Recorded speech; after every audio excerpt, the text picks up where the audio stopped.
오늘 이렇게 설교를 시작하면서 목사된 보람을 느끼는 날입니다. 사실 50년 전 이야기를 우리 목사님이 하셨는데, 사실은 내가 부흥사도 아니고 햇병아리 목사였습니다. 30의 목사가 돼가지고 이제 얼마 되지 아니했는데, 사실은 부흥회를 그렇게 다닐 만한 형편도 아닌데, 제 친구 목사님이 한번 자기 교회 재직헌신 예배 오라고 하더니 설교 끝나고 나니까 우리 기도원에서 재직 수련회를 하는데 거기 와서 강사 좀 하지 않겠느냐, 그래서 그렇게 하겠다고 했더니 그 기도원에 가서 재직 수련회를 인도했습니다. 그거 끝나고 나니까 우리 교회에서 부흥회 한번 하지 않겠느냐. 아니 내가 그 교회에 어떻게 가서 부흥회 하느냐 하니까 아니 오라고 그러더니 우리 기독공보에다가 밑에다가 크게 광고를 냈어요. 이 목사님이 내가 조청기 목사 키우겠다. 그래가지고 기독공보를 크게 광고를 냈어요. 그리고 아마 우리 목사님이 시무했던 교회도 아마 내가 그 목사님 알지도 못하고, 그런데 아마 그 신문을 보고 나를 부르지 않았을까. 그때가 77년도였으니까 지금으로부터 보면은 거의 50년 이렇게 되는 세월이 흘렀습니다. 오늘 이렇게 그때 청소년이었던 목사님이 이렇게 목사가 되셔서 이렇게 크게 교회를 부흥시키고 부족한 종을 청해 주셔서 말씀을 선포할 수 있게 됐다는 이런 사실은 제가 목사된 보람을 느끼게 해준다 하겠습니다. 우리 기독교 신앙에서 소명이란 하나님의 부르심을 의미합니다. 세상에 여러 종교들이 있습니다. 그러나 그 종교들은 대개가 사람이 신을 찾아가는 종교들입니다. 그러나 우리 기독교는 신이 우리를 부르셨습니다. 하나님이 우리를 부르셨습니다. 그래서 우리 기독교는 소명의 종교입니다. 하나님이 부르신 종교다, 이런 말이 되겠습니다. 그런데 그 소명은 역사 가운데서 일어납니다. 역사는 시간적입니다. 시간은 바로 흐름입니다. 그 흐름을 돌이킬 수 없습니다. 소명은 역사적이기 때문에 소명받은 그때가 매우 중요합니다. 아무 때나가 아니라 내가 소명받은 그때가 중요합니다.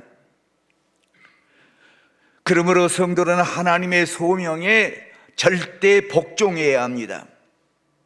그러므로 우리 성도는 하나님이 부르신 때 하나님이 부르신 일에 봉사해야 합니다. 고린도전서 7장 20절에 보면 각 사람은 부르심을 받은 그 부르심 그대로 지내라고 했습니다. 예수님께서 비유로 달란트 비유를 하셨습니다.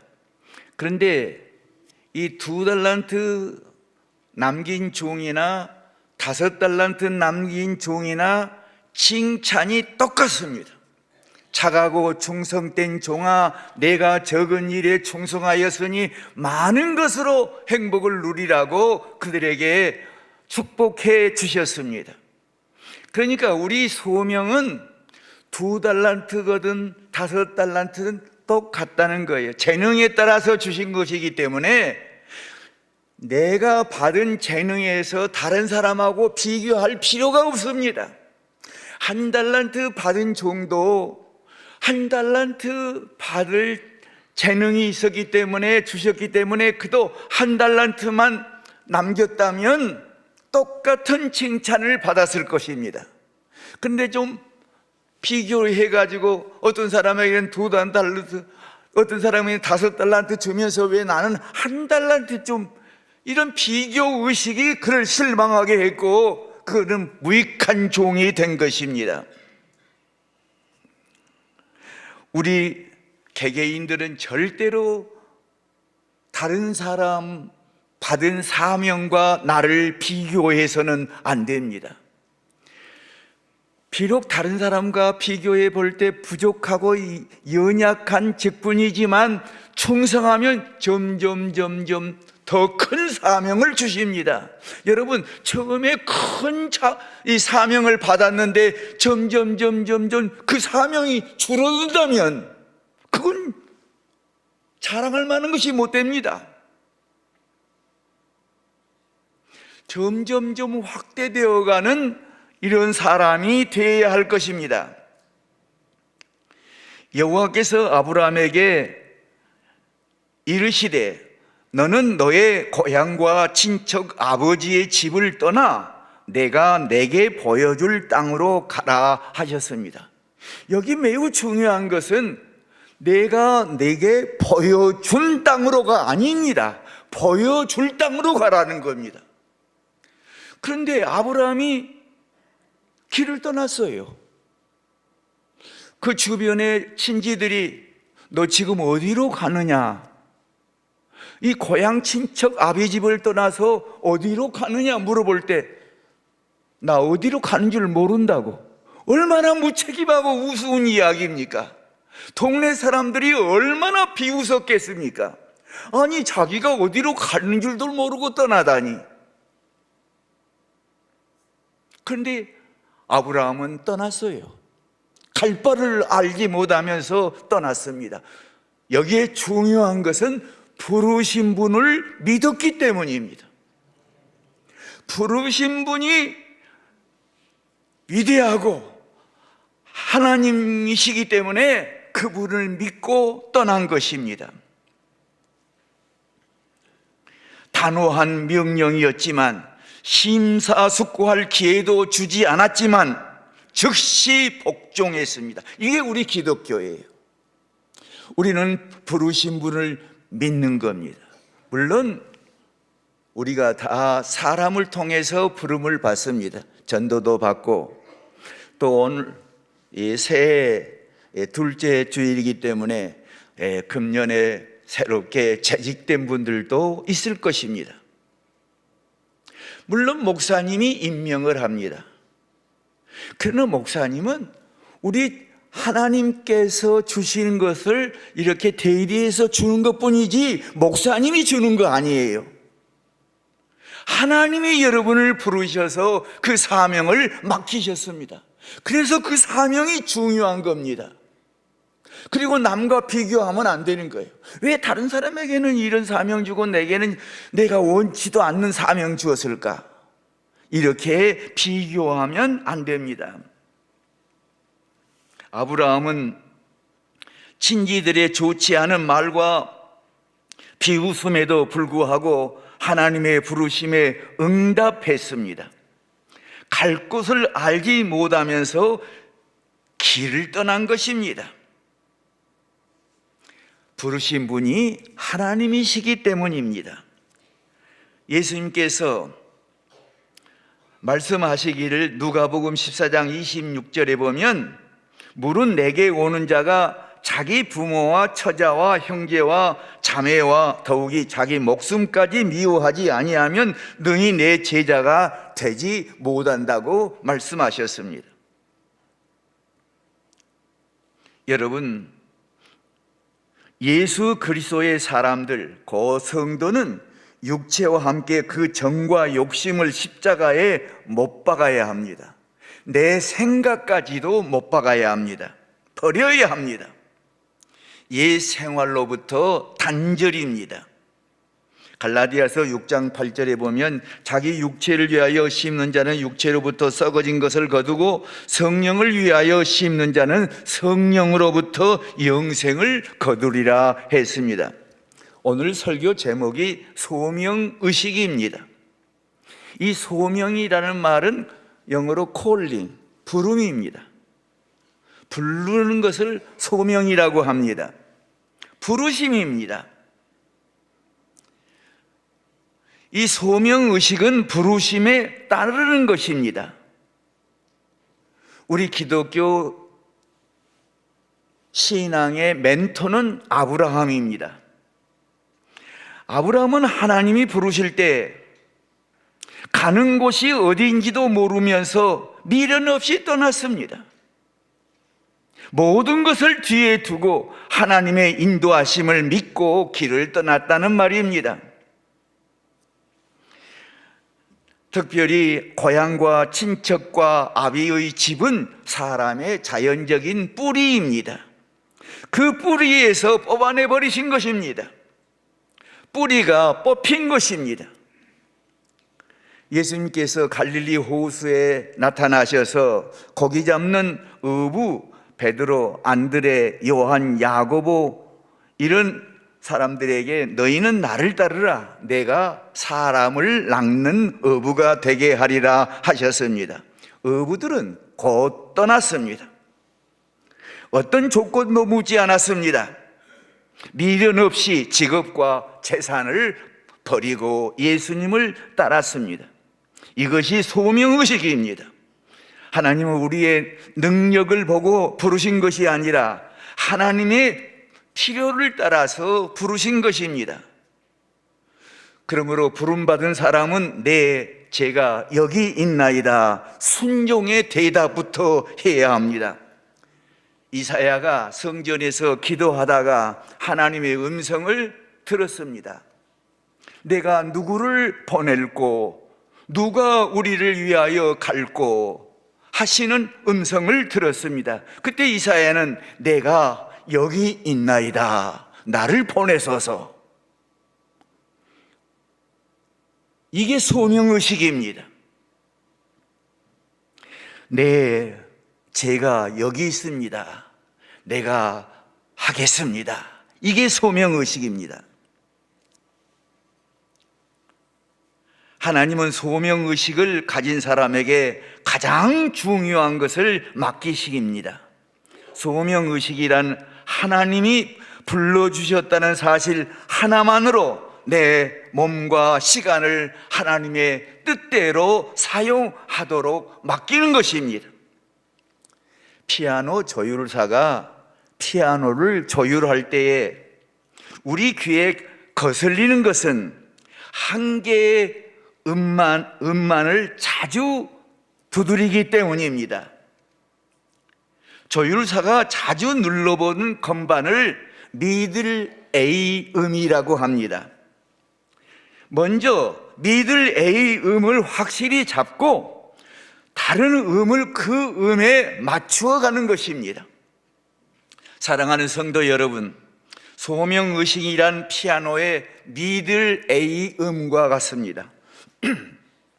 하나님의 부르심에 우리의 사상과 생활과 계획과 행동을 맞출 때 하나님의 뜻을 정확하게 알아 사명을 수행할 수 있습니다.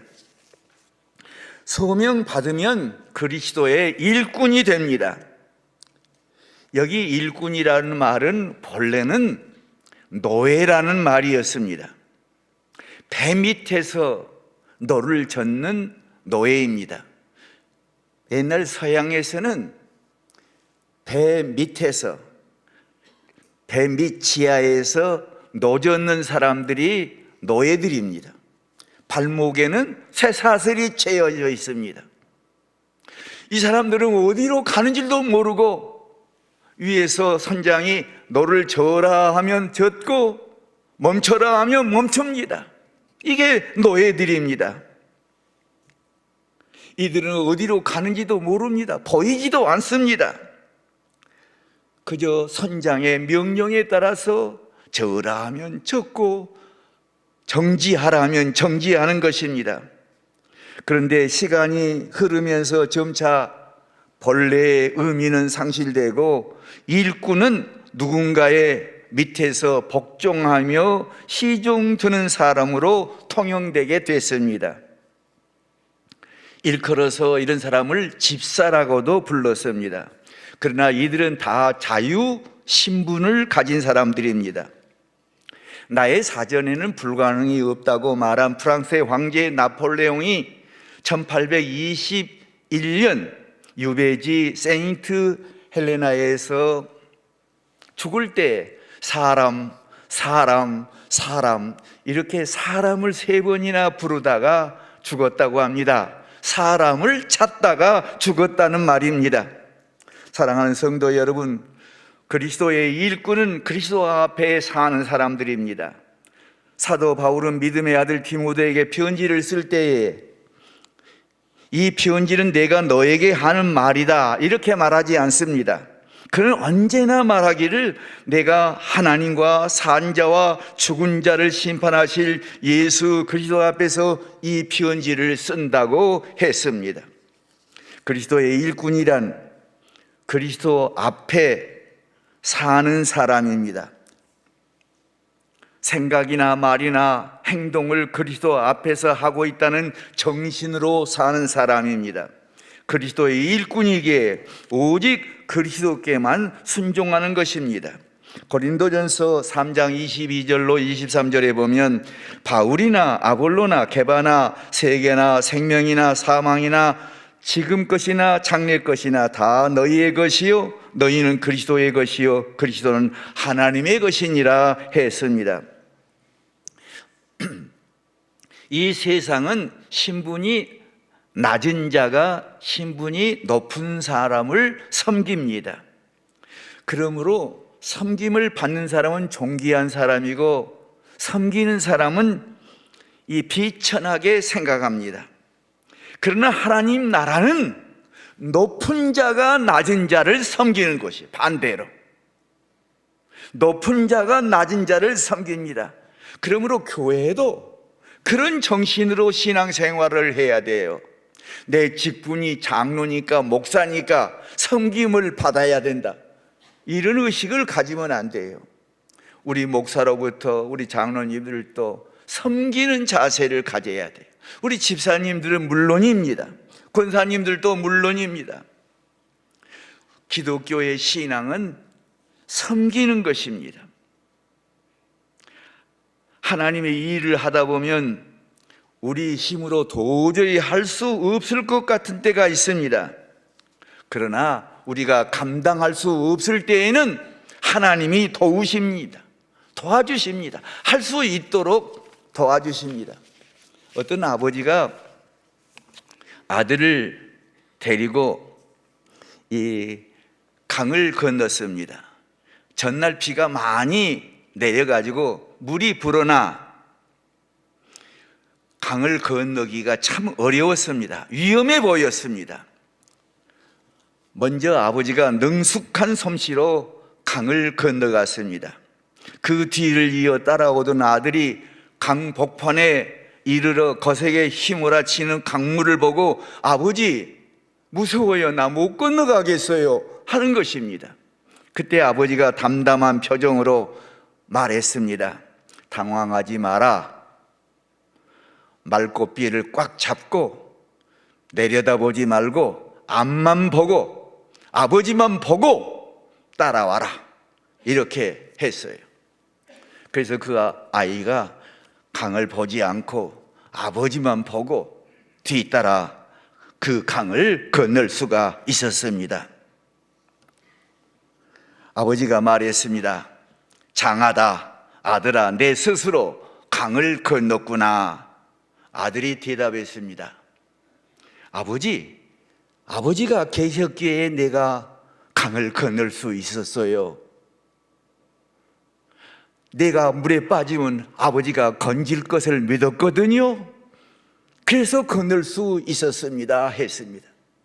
여러분, 우리가 감당할 수 없을 때 아버지 되시는 우리 하나님께서 도우시고 지키시고 건져주시는 것을 믿으시기 바랍니다.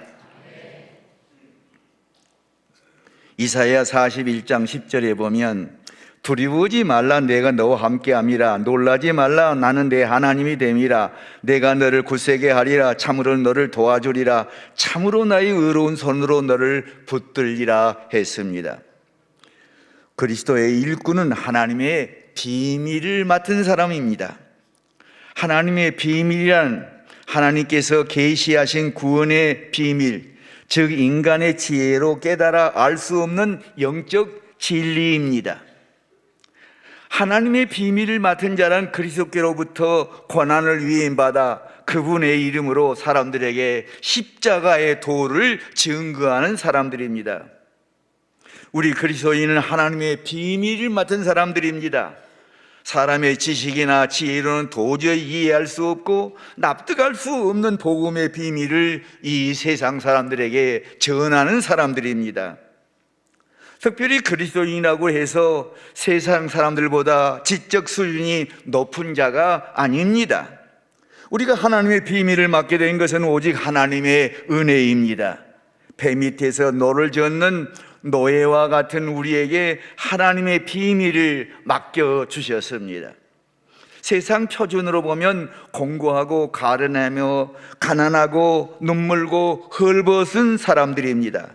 그러면서도 나는 부자라 후회하여 부족한 것이 없다고 큰 소리치는 어리석은 사람들이기도 합니다. 저는 1970년에 목사 안수를 받았습니다. 그래서 꼭 목사 안수 받은 55년이 됐습니다. 그때 장로로 임직받는 사람들을 보면 대개 지적 수준이 낮은 분들이었어요. 지적 수준이 높은 분들은 세상 일에 바빠가지고 교회 일에 충성을 하지 못해서 그런 분들이 장로 되지를 못하고 세상적으로는 별 볼 일 없는 것 같은 지적 수준이 낮은 분들이 장로가 많이 됐습니다. 요사이는 이제 장로님들의 수준이 참 높습니다만은 당시에는 그랬습니다. 하나님께서 우리 그리스도인들에게 지적 수준이 낮음에도 불구하고 세상에 예수 그리스도가 구주 되심을 전하라고 우리를 불러주셨습니다. 내가 똑똑하고 잘나고 많이 배웠기 때문에 나를 불러주셨다, 이렇게 생각해서는 안 됩니다. 구원은 감추어진 비밀입니다. 그런데 비밀 중에는 영원히 숨겨지는 비밀은 없습니다. 영원히 숨겨지고 밝혀지지 않는다면 그건 비밀이 아닙니다. 비밀은 유효기간이 있고 밝혀져야 비밀입니다. 그리고 밝혀지지 않는 것은 의미가 없어요. 모르니까. 그런데 어떤 시효가 지난 뒤에 밝혀지는 것이 비밀입니다. 구약시대의 비밀이 무엇이었어요? 예수 그리스도의 십자가 피공로로 믿음으로 구원받는 것이 구약시대에는 비밀이었습니다. 이 구원관이 구약시대에는 감추어져 있었습니다. 골로새서 1장 20절에 그의 십자가의 피로 화평을 이루사 만물 곧 땅에 있는 것들이나 하늘에 있는 것들이 그로 말미암아 자기와 화목되게 되기를 기뻐하심이라 했습니다. 예수 그리스도는 하나님의 비밀 자체입니다. 예수님이 이 땅에 오심으로 하나님의 비밀이 해제되었습니다. 예수 그리스도를 믿으면 누구든지 구원을 얻습니다. 이 구원의 기쁜 소식을 만민에게 전해야 합니다. 이것이 전도입니다. 우리 예수님께서 맡겨주신 일에 우리는 이 새해 특별히 우리 새 재직된 분들에게 새 사명을 주셨는데 그 일에 충성스럽게 해야 합니다.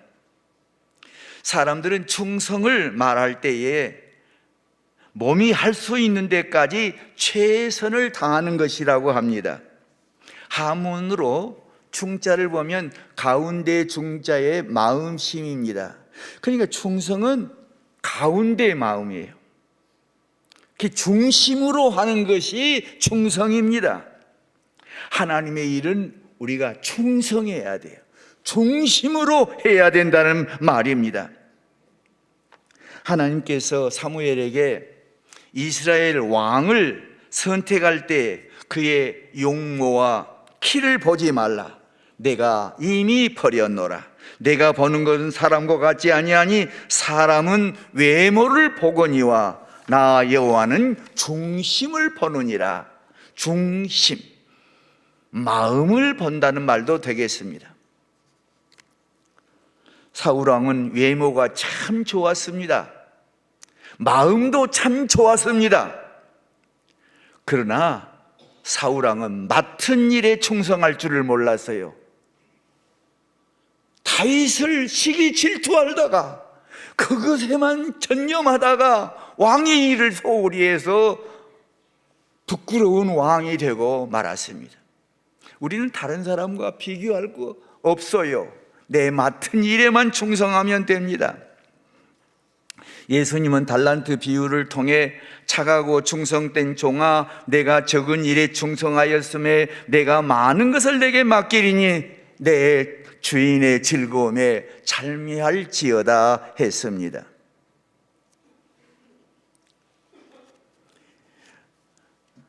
내가 죽도록 충성하라. 그러면 내가 생명의 면류관을 내게 주리라고 우리 주님 말씀하셨습니다. 우리 주님께서 심판대에 앉아 상을 주실 때 그 기준은 명성이 아닙니다. 충성입니다. 성공이 아닙니다. 성실입니다. 얼마나 많은 일을 했느냐가 아니고 무엇을 어떻게 했느냐가 충성의 기준이 됩니다. 하나님은 어느 시대를 막론하고 맡은 일에 충성하는 자를 기뻐하십니다. 그런데 그 충성의 마음가짐은 착함입니다. 우리가 착하다는 말을 어린아이들에게 많이 써요. 우리 어른들은 잘 착하다 하면 기분 나쁘게 생각합니다. 그런데 사실은 선함의 이 기준이 착함입니다. 착할 선이에요. 선함의 기준이 착함입니다. 한 임금이 신하들에게 이렇게 말했습니다. 홍수가 나서 나와 너희 아버지가 같이 떼내려간다면 누구를 먼저 건지겠느냐? 그랬더니 모든 신하들이 아버지보다도 폐하 왕을 먼저 건지겠습니다. 거의가 그렇게 대답했어요. 그럴 때에 그 대답하지 않고 있는 충성스러운 신하에게 왕이 너는 어떻게 하겠느냐 물었어요. 그랬더니 가만히 있더니 저는 아버지를 먼저 건지고 저는 전하와 함께 죽겠습니다. 이게 충성이에요. 저는 아버지를 먼저 건져드리고 전하와 함께 죽겠습니다. 사실은 왕이 바라던 말이었습니다. 충성은 그런 것입니다. 금년에 재직으로 임명받은 사람은 하나님의 소명을 받은 사람들입니다. 하나님의 소명 받으면 사람의 판단보다 하나님의 심판을 중히 여겨야 합니다. 소명받은 사람들은 사람들의 판단을 두려워하지 않습니다. 왜냐하면 사람들의 판단은 아무런 의미도 없으며 그냥 흘러가는 소리일 뿐이기 때문입니다. 우리 그리스도의 일꾼은 뚜렷한 목적의식이기 때문에 세인들의 맹랑한 판단에 흔들리지 않습니다. 물론 우리 그리스도의 일꾼은 세상 사람들의 일에 대해서도 함부로 판단하지 않습니다. 판단은 오직 하나님께 맡기고 우리는 맡은 일에 충성할 뿐입니다. 사랑하는 특별히 금년에 직분을 맡은 분들, 여러분들은 나의 사명을 다른 사람과 비교하지 마십시다. 내게 맡겨주신 사명에만 충성을 다하십시다. 이것이 바로 소명의식입니다. 기도하겠습니다. 하나님, 저희들이 부족한데 불러주시고 하나님의 사람으로 인정해 주시니 감사합니다. 맡은 자들에게 구할 것은 충성이라 했으니 충성하는 저희들 되게 해 주시옵소서. 예수 그리스도의 이름으로 기도하옵나이다. 아멘.